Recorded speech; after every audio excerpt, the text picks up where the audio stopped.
Bishot Morav et Rabotai, avec la permission d'Hachem, la paracha de cette semaine, c'est la paracha, on l'appelle paracha Stouma.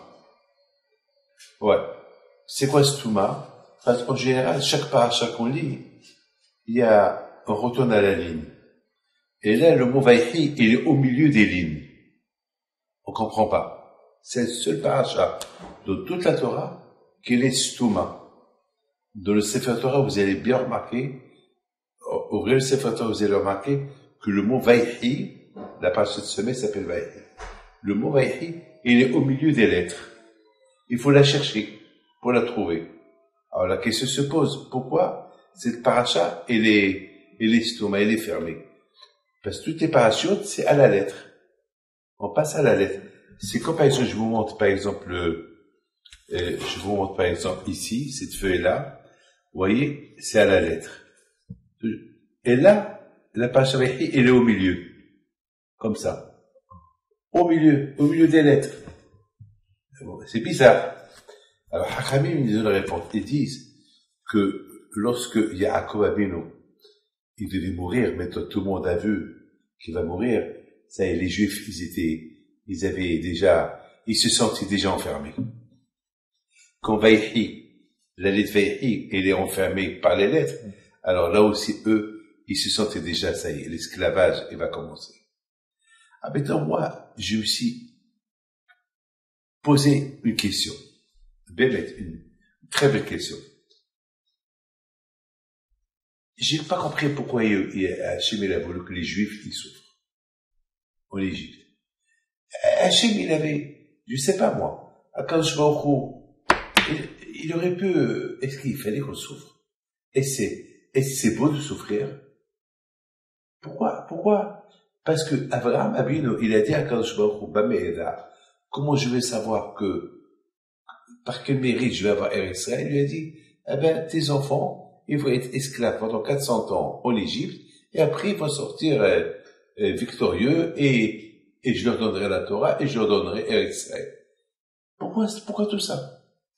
Pourquoi tout ça? C'est comme par exemple, quelqu'un, tu le frappes, après tu lui donnes $100. Ne lui donne pas les $100, ne le frappe pas. Pourquoi il faut que tu le frappes? Tu le frappes, après tu dis, voilà, je donne $100. Pourquoi les Juifs, ils devaient passer par l'Égypte? Quelle est la raison? Bon, dans la Kabbalah, on connaît. Dans la Kabbalah, on dit que, parce qu'Adam Arishon, il a fauté, et pour réparer la faute qu'il a fait, il fallait parce que tous les étincelles saintes qui sont tombées de lui, ils ont été enterrés en Égypte. Il fallait que les Juifs, ils partent en Égypte pour les libérer, pour recevoir la Torah. Et avec la Torah, on peut réparer le mal et le bien. C'est ce que Arizal dit.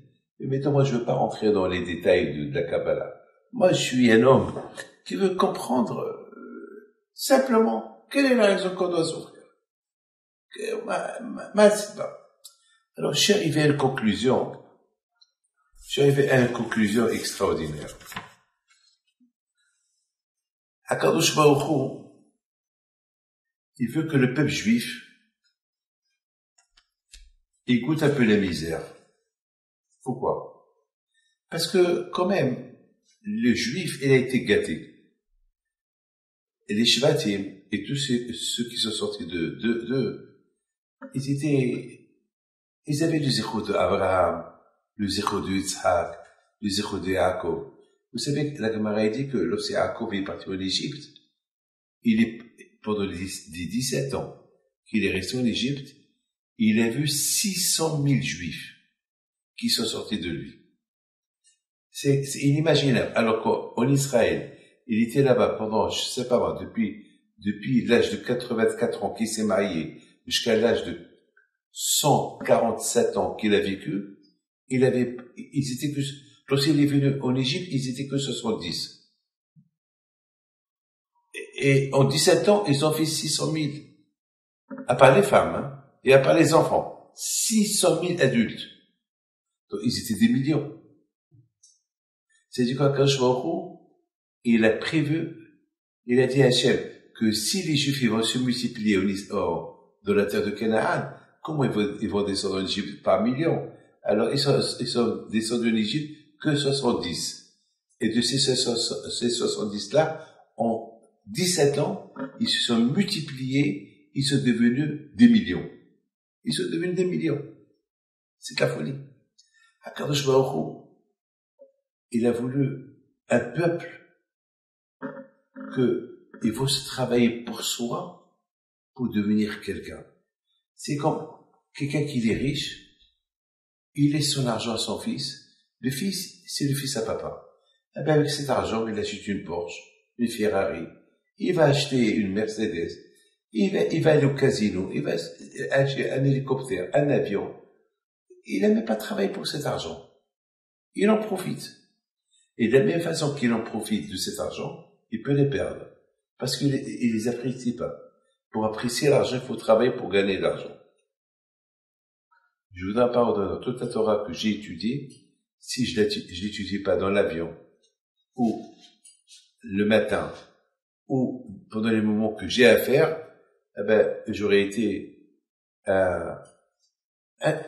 une personne sans Torah. On va acquérir la Torah uniquement avec l'effort. Comme on sait, c'est des choses les choses qu'on ça comme héritage, c'est quelque chose, c'est pas de l'acquis. C'est des choses qu'on t'a laissé. C'est pas quelque chose que tu as travaillé dur pour l'avoir. Moi, mon père m'a rien laissé. Il m'a rien laissé. Mais il m'a laissé une seule chose, l'aïmouna. C'est tout. Mon héritage de mon père et de mon grand-père, c'est l'aïmouna. Rien du tout. Et lorsque tu travailles dur, eh ben, tu as tout à la fin. Hachamim me disent que celui qui étudie la Torah de la pauvreté, eh ben, il va la finir par la richesse. Il aura tout. C'est Hachamim qui dit ça. Alors maintenant, Akadosh Baruch Hu, il a voulu que les Israël vont en Égypte, en exil. C'est pas parce qu'Akadosh Baruch Hu, ça lui plaît que le Juif, il souffre. Non. Akadosh Baruch Hu, il a dit, les Juifs, ils ont eu de l'acquis de leurs parents. Il faut mettre que eux, ils deviennent autonomes. Il faut que eux, ils deviennent eux-mêmes. Il faut que eux, ils commencent à travailler sur eux-mêmes. D'ailleurs, c'est le cas de Adam Arishon. Comment on peut imaginer qu'Adam Arishon est la fauté? Alors, dans la Kabbalah, on dit que Adam Arishon, au départ, Hachem lui a donné ce mitzvah. Ne mange pas de cet arbre. Et après, tu as tout. Le monde entier t'appartient. Mais ne mange pas de cet arbre. Adam Arishon, il a commencé à réfléchir. Mais je vais pas manger de cet arbre. Alors, je vais devenir quoi? Après. Ah ben, après, je peux faire ce que je veux. Après, c'est le monde est à moi. Le monde est à moi. Mais lui, il a demandé aux Neshamot qui étaient en lui. Parce que dans son corps, il y avait tous les Neshamot qui vont venir. Et Abraham, Yitzhak, Yaakov, Moshe, tous les Neshamot, David Amelech. Il leur a dit, dites-moi, qu'est-ce qu'on fait? Je mange ou je mange pas? Si je mange pas, alors, on a de l'acquis. C'est comme quelqu'un qui donne à ses enfants des milliards et il a de quoi vivre des milliards d'années. Ou bien je vais manger, je vais te punir, et après, tout ce que je vais, après Hachem, elle va être obligée de me donner des mitzvot. Et ces mitzvot-là, on va les faire avec difficulté parce que, en mangeant de ce fruit, je vais créer le Sahara. Maintenant, il n'y a pas de Sahara. Il n'y a pas de Sahara. Il y a, je suis moi. Il n'y a que moi et Dieu. Voilà, je mange pas cet arbre, voilà, je la mange pas. Mais si je la mange pas, vous allez être des fainéants. Ah, mais si je la mange, on va avoir du travail. Qu'est-ce que vous préférez? Ils lui ont dit, mange.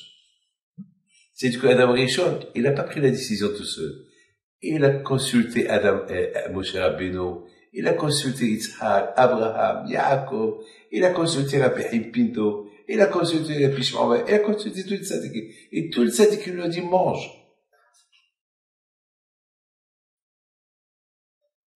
Et il a mangé. Et la preuve, le bon Dieu il a pas tué. Le bon Dieu a dit, le jour que tu manges, je te tue. Il a pas tué. Pourquoi? Parce qu'il a vu qu'Adam Rishon, il voulait du travail. Il voulait pas rester fainéant. Il veut du travail. Et c'est quoi le travail? L'effort. Les mitzvot. Je veux des mitzvot, tu me donnes une. J'ai 613 Mon Even, je veux 613 mitzvot. Qu'est-ce que tu me donnes, mitzvah pour m'endormir? Je veux tout. Alors, Hachem a dit, tu veux tout? Je te donne tout. Et la preuve, on a vu, c'est Hachem qui a fait les vêtements. Qu'est-ce qu'il a dit? Il a fait Bigdei Or, les vêtements du cuivre. Les Rabbi Meir Sidi ne dit pas or, dit or. Il a fait des vêtements de lumière. Et c'est quoi ces vêtements de lumière? Il a donné la Torah. Ah, mais c'est ce que tu voulais, voilà, je te la donne. Et d'ailleurs, David HaMelech était le Gilgul de Adam Rishon. Et qu'est-ce qu'il dit, David HaMelech? Shomri li el ki hasidani. Protège-moi, Hachem, parce que je suis hasid. La Gemara dit de là, on voit que Adam Rishon était un grand hasid. Il était un grand hasid. Il était un grand hasid. Il a fait une grande teshuva. Par rapport, parce que, quand même, il a transgressé la parole d'Hachem. Et le fait qu'il a transgressé la parole d'Hachem, il a fait teshuva pour ça. Il a fait une grande teshuva. On dit, Bismok shel yom ha-shabbat tov leodot. C'est quoi tov leodot? Qui a dit ce Bismok? C'est Adam Rishon. C'est Adam Rishon qui a fait ce Bismok, le premier Shabbat qu'il a passé. Il dit, merci à Kadosh Baruch Hu, que tu m'as pas tué, que tu m'as laissé vivant. Tu sais, Hachem, que j'ai fait ça pour toi. Parce que je pouvais pas faire une seule mitzvah. Je vais faire plein. J'ai plein de mitzvahs. Mais on comprend pourquoi les Bnei Israël sont partis en Égypte. Ils sont partis pour réparer les étincelles saintes qui sont tombées de Adam Rishon. Alors pourquoi eux, ils les réparent? Parce que ils sont tombés de lui pour que eux, ils puissent recevoir la Torah. Parce qu'Adam Rishon, il n'a pas fauté pour lui, pour avoir un plaisir de manger, de Haïtzadat, un plaisir. Non. Il a mangé parce qu'il voulait faire plus de mitzvot. Il a fauté pour que le bon Dieu lui donne beaucoup de mitzvot à faire. Et pour qu'il puisse se battre avec le Yitzhara. Et montrer qu'il est Makadosh Baruch Hu. On a un choix. Ou Hachem ou le Yitzhara. Alors, je choisis Hachem. Donc, les ministres en Égypte, c'est normal. Puisque Adam Rishon a fait ça pour eux, alors il faut qu'eux réparent. Et ils ont réparé. Le plus important, c'est d'après le Kabbalah, ou bien, c'est quand Akadosh a voulu qu'ils apprécient. Parce que jamais on peut apprécier Akadosh Baruch Hu lorsqu'on a tout. On apprécie Akadosh Baruch Hu lorsqu'on n'a rien, et lorsqu'on prie et on a. Ah, on a apprécié. Comme hier soir, j'étais à Saoudat Hodaya de Sabit Bol, qu'il avait la grave maladie l'année dernière, il était vraiment clavé à la mort. Et je me rappelle que sa femme était venue la pauvre à la synagogue. Elle pleurait, et je l'ai compris. Et puis j'ai ouvert le Echad, je lui ai dit, madame, pleure. Prie et pleure. Et elle a prié, Béhémet, j'ai eu tellement de la peine pour elle. Son mari, il est jeune. J'ai été le voir. Mais elle est venue, elle a prié pour lui. Elle restait malade quand même, 1 an et demi. Et une fois qu'elle a terminé la prière, j'avais un cœur qui me disait, David, l'année prochaine, tu vas être avec lui à Saoudat Hodaya. Je dis, madame, ton mari va guérir, et l'année prochaine, je serai là, et on fera Saoudat Hodaya. Eh bien, hier soir, ils ont fait Saoudat Hodaya. La Saouda posée vers sa cage au il a complètement guéri, personne ne comprend rien. C'est le miracle. Ouais, vous voyez, ça veut dire que parfois, Kadosh Baruch Hu, il apporte une maladie sur quelqu'un, et pour qu'on l'apprécie. Et pour qu'on prie. Ah, mais on a compris pourquoi Kadosh Baruch Hu, il a fait ça au Bnei Israël. Mais je vais te raconter qu'est-ce qu'il dit le Baal HaTanya. Il dit une phrase magnifique. Il y a une Gemara qui dit que il faut répéter la leçon 101 fois. Ah, mais la question se pose. Pourquoi 101 fois? Le Baal HaTanya dit, pourquoi 101 fois? 100 fois. 1, 0, 0. Pourquoi il faut ajouter 1? Alors, il dit que 100 fois, c'est un chiffre complet. Mais 101 fois, une fois de plus, c'est en plus. Pourquoi? Je vais répéter 100 fois. Pourquoi tu m'ajoutes encore 1?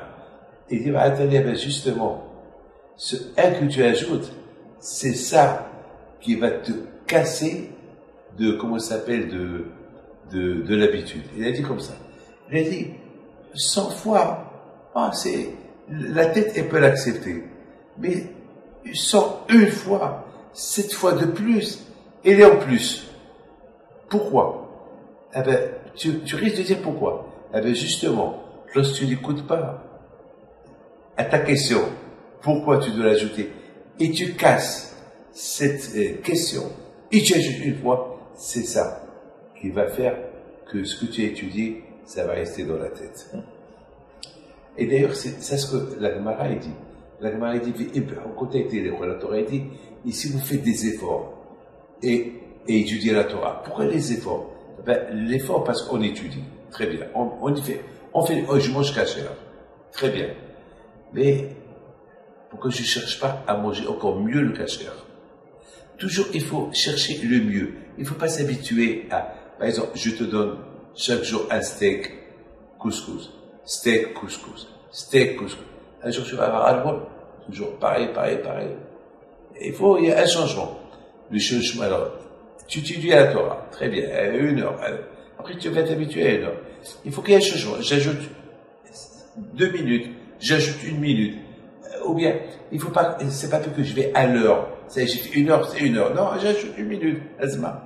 J'ajoute 2 minutes, Azma. C'est pas la montre. Tu vis avec la montre. Tu vis avec la montre, c'est pas bien. Lorsque tu fais de l'argent, tu vois pas la montre. Tant qu'il y a des clients, eh ben, tu es content. Il y a encore quelqu'un qui vient pour acheter une voiture. Ah, tu es content. Et tu vas pas dire, ça y est, 7 ans, je l'ai fait, mais tu as 2 clients qui arrivent. Voilà, tu as, je sais pas moi, une belle voiture à vendre, 2, 3, 4. Quoi, tu vas des noces, quoi, demain? Non. Après, à la Torah aussi, pourquoi tu vois la montre?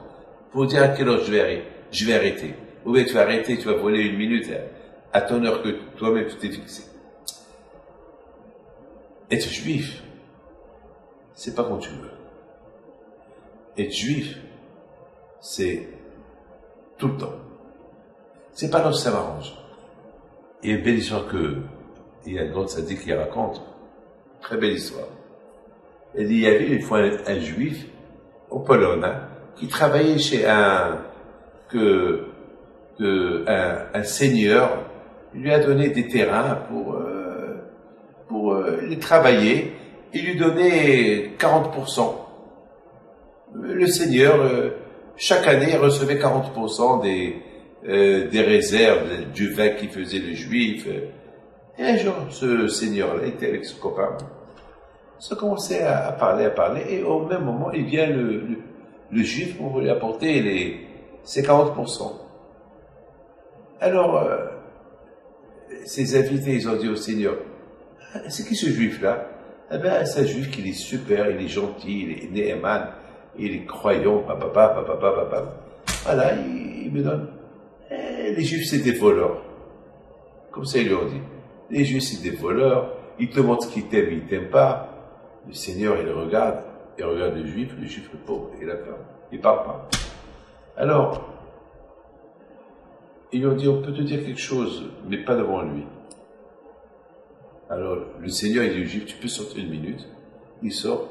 Ils lui ont dit, si vraiment il est Néhéman, il est croyant, il t'aime, il est fidèle, dis-lui qu'il change sa religion, qu'il devient catholique.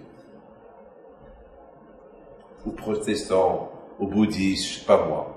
Je sais pas. C'est peut-être chrétien, je sais pas. Ah ben, celui-là, je pense pas. Alors, s'il change pas sa religion, c'est qu'il t'aime pas. C'est qu'il n'est pas Néhéman. C'est quoi un homme Néhéman? C'est quoi un homme fidèle? Un homme de confiance. Un homme de confiance, alors il t'écoute pas, c'est qu'il s'est volé, il te vole. Bon. Il appelle le juif. Moshe, viens ici. Je veux qu'aujourd'hui tu changes ta religion. Ah bon? Pourquoi? C'est comme ça que je veux. Je veux que tu changes ta religion. Sinon, je te fais rentrer en prison et je t'enlève tout ce que je t'ai donné et tu deviendras plus pauvre qu'avant et plus toi et ta femme et tes gosses en prison. Le pauvre, il savait pas quoi faire. Il se voyait déjà, il était en top, il était mamache, au-delà de tout ce que vous pouvez imaginer, dans le bonheur. Et maintenant, il se voit en prison, lui, sa femme, ses gosses, perdent tout. Il lui dit, maître, je t'ai rien fait. Eh ben, écoute-moi. Ok, j'accepte. Je t'écoute. Je t'écoute. Mais de moins un jour, je vais discuter avec ma femme. Elle a dit non. Maintenant, tu me dis j'accepte. Alors j'accepte. Ce que tu veux, je le fais. Je t'aime. Il sort, il pleure. Qu'est-ce que j'ai fait? Quelle bête! Pourquoi j'ai fait ça? Et il arrive à la maison. Il dit à sa femme lui dit, mais qu'est-ce que tu as mangé? Tu peux? Il lui raconte toute l'histoire. Elle le regarde. Bon, elle avait l'appel pour elle. Bon, elle dit rien du tout. Et voilà, le Seigneur, il lui envoie des gens, il appelle. Il retourne. Il a dit, pourquoi il m'appelle? Peut-être il va me tester maintenant. Il va me prendre à l'église, peut-être, qu'est-ce qu'il va me faire? Peut-être il va me tuer, je sais pas quoi. Devenu fou. Il arrive, et le Seigneur, il l'accueille avec un grand sourire. Il lui dit, tu sais, je t'ai simplement testé.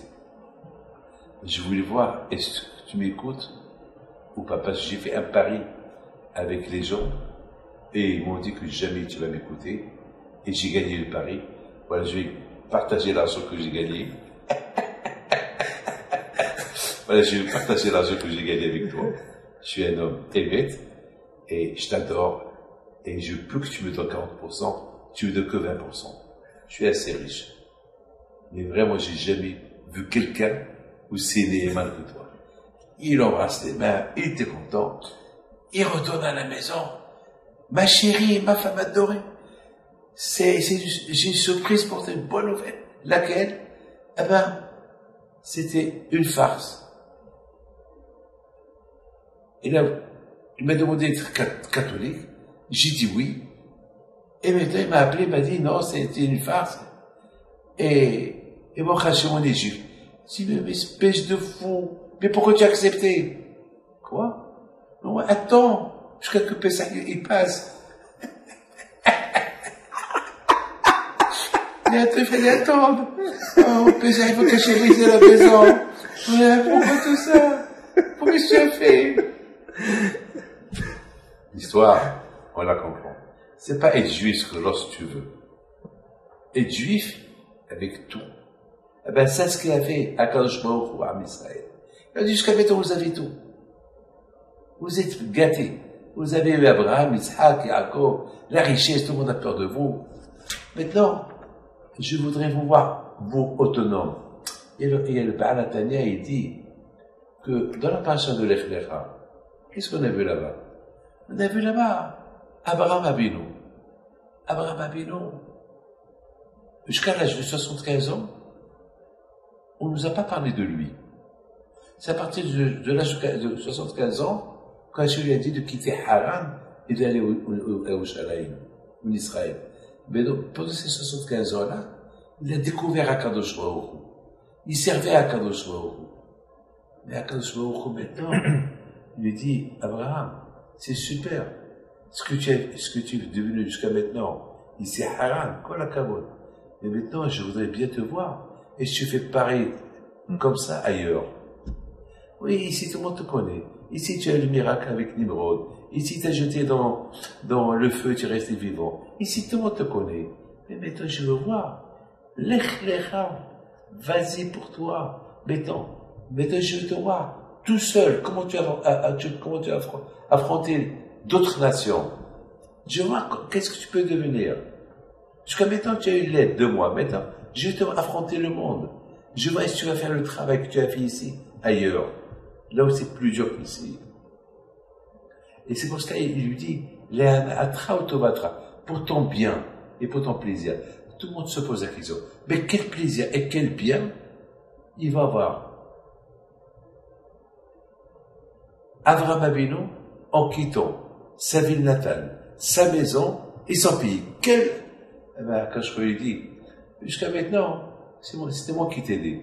Mais Si tu continues tout seul par tes propres moyens, alors ça va être ton propre plaisir. Ça va être, il y a une différence, quelqu'un qui reçoit $1 million gratuit, et lorsqu'il travaille pour faire le $1 million. Ah, j'ai travaillé pour le gagner.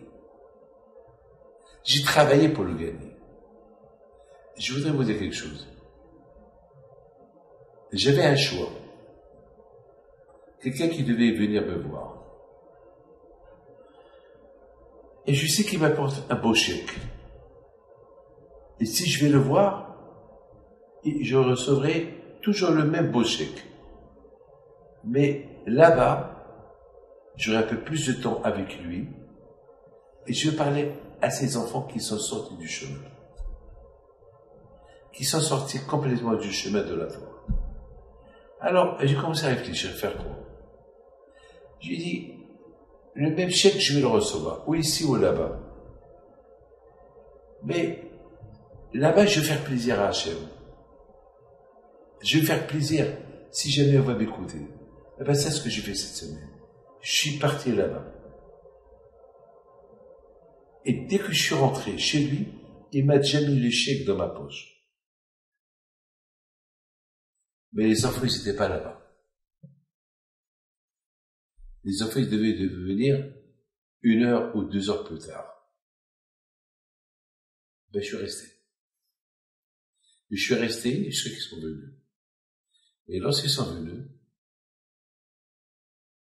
ils étaient contents de me voir, et j'étais content de les voir, mais ils étaient pressés. Ils sont venus uniquement pour se changer les vêtements, pour sortir. Et là, je les ai retenus. Et j'ai commencé à parler avec eux. Au départ, c'était pas top. Ils étaient un peu pressés.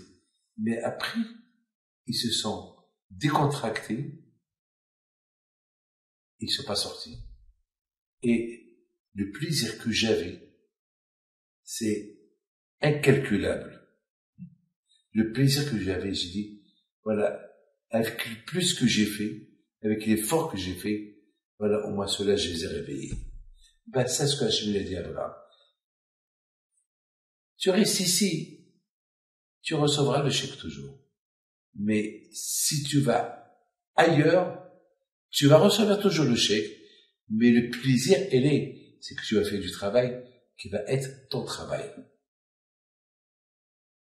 Eh ben, je pense, avec tout ce que je t'ai dit, c'est la raison pourquoi quand il a voulu que l'Israël, ils vont en Égypte, pour qu'ils deviennent autonomes. Que après, lorsque ils vont voir qu'ils ont gardé leur identité juive, avec toutes les souffrances, ils ont gardé les noms, ils ont gardé leurs vêtements, ils ont gardé leur langue, ils vont dire, on a réussi, c'est notre travail, avec toutes les souffrances qu'on a souffert, on a réussi à maintenir notre judaïsme.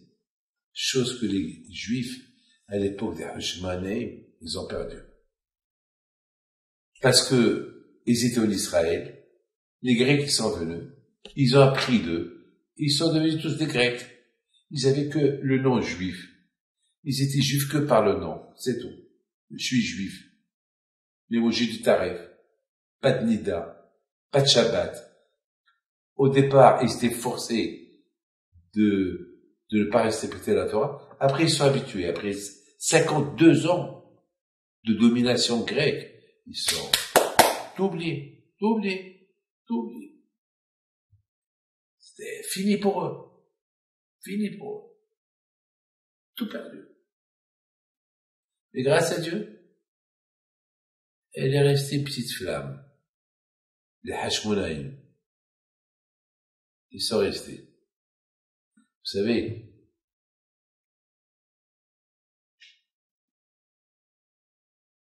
une fois, je voulais allumer une cigarette. À l'époque, je fumais. J'ai pas trouvé d'allumettes. J'ai fouillé la maison de partout. J'ai pas trouvé d'allumette. Et il y avait le verre de Rabbi Haim Pinto. Il était allumé. Alors dans ma tête, je vais allumer ma cigarette de la bouche. Alors je commence à réfléchir. Dans le bougie de Rabbi Pito, tu peux uniquement t'allumer au niveau émona, pas une cigarette. Une fois, j'ai entendu mon père dire, lorsqu'on allume d'une bougie d'un tzaddik pour allumer un autre tzaddik, il faut lui dire avec ta permission. C'est pas bien, c'est, la bougie, elle appartient à ce tzaddik, tu lui prends de la lumière. Il faut lui dire, avec ta permission, je vais allumer une autre. Comme ça, j'ai appris de mon père. Des cigarettes. C'est pour ton plaisir, et c'est pas bien pour la santé. Alors, j'ai pas allumé la cigarette. Je l'ai pas allumé. Et je me suis renforcé, et j'ai dit, David, ça, c'est à toi. Ça, c'est de toi. Tu as cassé le Sahara. Tu te réveilles le matin pour aller à la synagogue. Sans réveil, ça c'est toi. Parce que si tu aimes Hachem, Hachem il va te réveiller sans réveil. Il y a une fois, Rabbi Shalom Nesses, Alav Shalom, il a dit une chose magnifique. Une fois, Rabbi Shalom Nesses, il a dit que David HaMelech, il avait l'harpe, qu'à minuit, le vent y rentrait par la fenêtre, il touchait l'arbre, et l'arbre, les fils se touchaient, ça faisait du bruit, et lui, il se réveille pour donner des éloges à Hachem. Et Rabbi Shalom Nesses, il dit, attends, mais il y a des jours qui fait très chaud, qu'il n'y a pas d'air. Il y a même pas un peu de vent. Alors quoi? Alors il y avait des miracles, alors comment? Ça veut dire que c'est Hachem qui le réveille. Alors quoi? Je sais qu'il y a des jours à Jérusalem, il fait tellement chaud, il y a même pas un peu d'air, il y a pas. Alors comment tu expliques ça? Et Rabbi Shalom Nesses, il donne une belle réponse. Il dit David HaMelech Alav Shalom, avant qu'il va dormir, il dit Hachem, je vais me reposer. Je voudrais bien me lever à minuit pour étudier. Le fait qu'il parlait comme ça, il crée un malach. Parce que le malach, tu fais mitzvah, tu crées un malach. Mais il faut savoir une chose, que ce malach-là, il se crée déjà depuis le moment que tu penses faire la mitzvah, déjà le malach il est créé. Et au fur et à mesure que tu fais la mitzvah, le malach il se complète, jusqu'à que tu termines la mitzvah, et le malach il est complet. Donc, il dit Rabbi Shalom Nesses, c'est l'idée de se lever à minuit pour aller étudier, il crée ce malach, et c'est ce malach-là qui le réveille. C'est ça le roi. C'est pas le vent. C'est le malach qui a été créé par la mission. C'est lui qui le réveille. C'est la folie. Avec ça, tu peux répondre plein de réponses, plein. Et parfois, il y a une réponse qui peut te répondre mille questions qu'on se pose. Mais la chose la plus belle, c'est lorsque tu utilises tes forces toi-même. Toi-même, tu utilises tes forces. Quand je m'aurais te donné des forces, tu les utilises. C'est pas, tu dois savoir ce que tu as à faire dans la vie. Tu peux pas dire, un jour je fais ça, un jour je fais ça, je fais Pessah, lorsque ça m'arrange, là, ça m'arrange pas, je veux pas faire Pessah. Je fais ça, alors ça m'arrange. Non, c'est Hachem. Avec Hachem, tu peux pas jouer lorsque ça m'arrange. C'est ton problème. Il faut que ça t'arrange. Est-ce que la vie et la mort est notre tes mains? Alors ça t'arrange, je vis, alors ça m'arrange pas. Je meurs? Non. C'est Hachem qui décide. Quand je préfère donner la Torah, il voilà. Il a fait à ce que les bénis Israël, ils apprennent une leçon d'autonomie. Jusqu'à maintenant, ils vivaient avec le sroud d'Abraham, Isaac et Jacob. Maintenant, quand je a voulu maintenant, allez, vous allez travailler. Le sroud d'Abraham, Isaac et Jacob, vous allez l'avoir. Mais, maintenant, allez, votre seront à vous. Toujours on dit, quand je vais arriver à être comme mon père, comme mon grand-père, comme mon arrière-grand-père, ça veut dire que dans la vie, il n'y a pas de limite. Et pourtant, peut-être je suis arrivé. Non, c'est pas arrivé. Tu es encore loin et loin et loin. Parce que si tu dis que tu es arrivé, donc il n'y a plus de continuation. Alors, ça veut dire que ça fait stop. Non. Faut continuer. La Hanoukia, il y a eu un miracle de 8 jours. Et après, mettons, ça y est, il faut l'allumer. Vous savez, une fois qu'on met le train sur les rails, ça y est. Il roule. Ça y est, il roule, ça y est. Il roule. Et tant qu'il n'était pas sur le rail, il roule pas. Vous ne pouvez pas rouler, ça y est. Ça y est. Un bébé, on l'aide à marcher, et un jour, il devient autonome. Est-ce que on va pas le prendre toute sa vie avec par la main, ça y est, il est autonome. Ça y est, c'est fini. C'est fini. Eh ben, quand je trouve ça, ce qu'il voulait des Béné Israël en Égypte, il voulait qu'eux deviennent autonomes. Il les a aidés. Et quand est-ce qu'ils sont devenus des gens? Lorsqu'ils voyaient qu'ils souffraient, ils ont commencé à prier à Kadosh Baruch Hu. Vaïtsako el Hashem, ah, là vous êtes autonome. Là vous avez compris.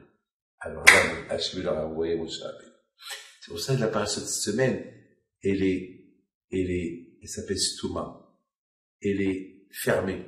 Le mot Vaïhi, la vie, elle est entourée par d'autres lettres. Parce que les Juifs, ils ont commencé à comprendre. C'est la fin de Yaakov. C'est à eux maintenant de commencer à travailler pour être Be'ezat Hashem un jour le peuple choisi. C'est ça la paracha de cette semaine. Finalement, mettons, Lech Lecha.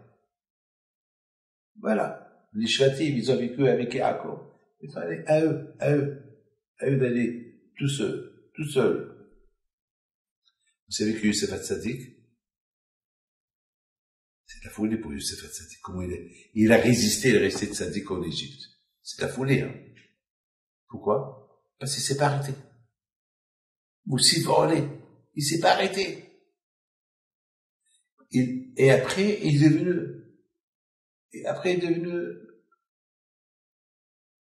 le roi. Et non seulement il s'est pas arrêté, mais même ses enfants, ils sont restés tzadikim. C'est de la folie. Même ses enfants, ils sont restés tzadikim. D'ailleurs, le premier garçon, il s'appelle Ménaché. Ménaché, c'est les mêmes lettres de Neshama. Ménaché, c'est les mêmes lettres de Shemona. Shemona, c'est le chiffre au-delà de la nature. C'est de la folie. C'est de la folie. Parce qu'ils se sont pas arrêtés. Ils continuent. Ils n'ont pas stagné. Dans la vie, il faut continuer. Lorsqu'il y a une montagne, il y a une pente, pour que tu arrives au pic de la montagne, il faut pas t'arrêter au milieu. Tu t'arrêtes au milieu, tu recules. Ah ben c'est, dans la vie, il faut continuer, et progresse, et Hachem il t'aide. Avec le bon Dieu vous protège, vous donne notre chavetz ta'am, Amen.